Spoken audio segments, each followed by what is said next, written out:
এতিয়া আমি আৰম্ভ কৰিম সূৰা কাফিৰুন। সূরাতুল কাফিরুন মাক্কিয়াহ।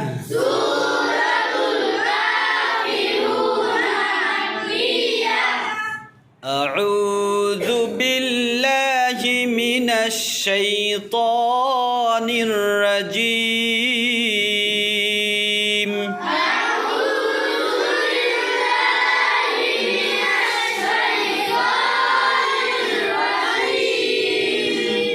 بسم الله الرحمن الرحيم. بسم الله الرحمن الرحيم. قل يا أيها الكافرون. قل يا أيها الكافرون. কফটো কফ হ'ব লাগিব। যদি কাফ হয় কুল হয় তেন্তে নামাজ নষ্ট হৈ যাব। সেইকাৰণে কি ক'ব লাগিব? কুল ইয়া আইয়ুহাল কাফিৰুন। قل يا أيها الكافرون. لا أعبد ما تعبدون. لا أعبد ما تعبدون. ولا أنتم عابدون ما أعبد. ولا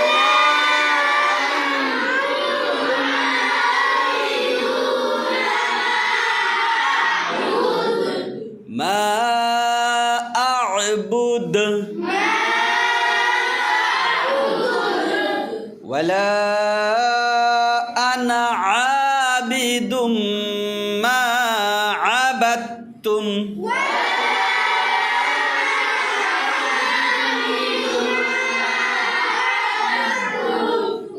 ইয়াত আনা আছে। আনা শব্দটো আচলতে আলিফ মাদ্দা হ'ব লাগিছিল। ওয়ালা আনা নুন আলিফ জবর না আছে, আনা আছে। কিন্তু কোরআন পাকত যিমান জাগাতে আনা শব্দটো আছে এইটো কেতিয়াও আলিফ মাদ্দা নহয়, আনাটো সোনকালে ক'ব লাগিব। সেইকাৰণে হ'ব ইয়াত কি ওয়ালা আনা আবিদুম মা আবাদতুম।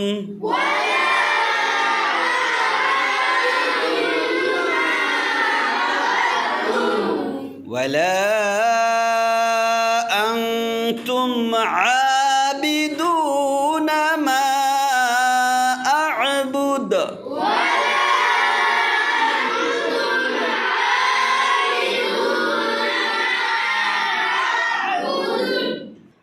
لكم دينكم ولي دين.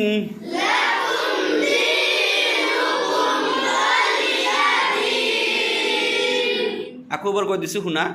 এই সূৰাটো অলপ কঠিন, কিন্তু এইটো নামাজত কোৱা কিন্তু অলপ দিগদাৰ। যদি অলপো কম বেছি হয় তেতিয়া নামাজ একদম নষ্ট হৈ যাব। কাৰণ লা আ'বুদু মা তা'বুদুন এইবোৰ সুস্পষ্টকৈ হ'ব লাগিব, নহ'লে কিন্তু নামাজ নষ্ট হৈ যাব। সেইকাৰণে ভাল দি মনোযোগেৰে শুনিবা। বিসমিল্লাহিৰ ৰহমানিৰ ৰহিম।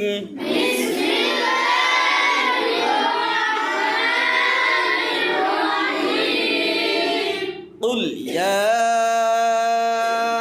أيها الكافرون. قل يا أيها الكافرون. لا أعبد ما تعبدون.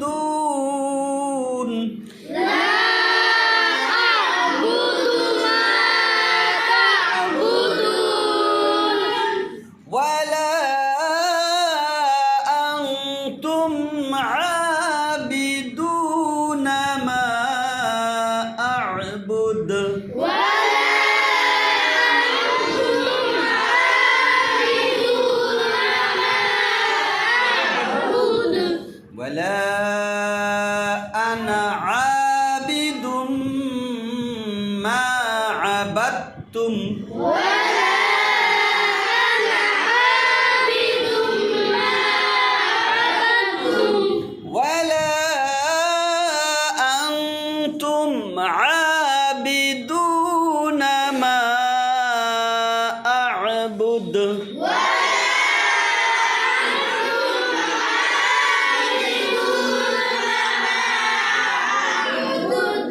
لكم دينكم ولي دين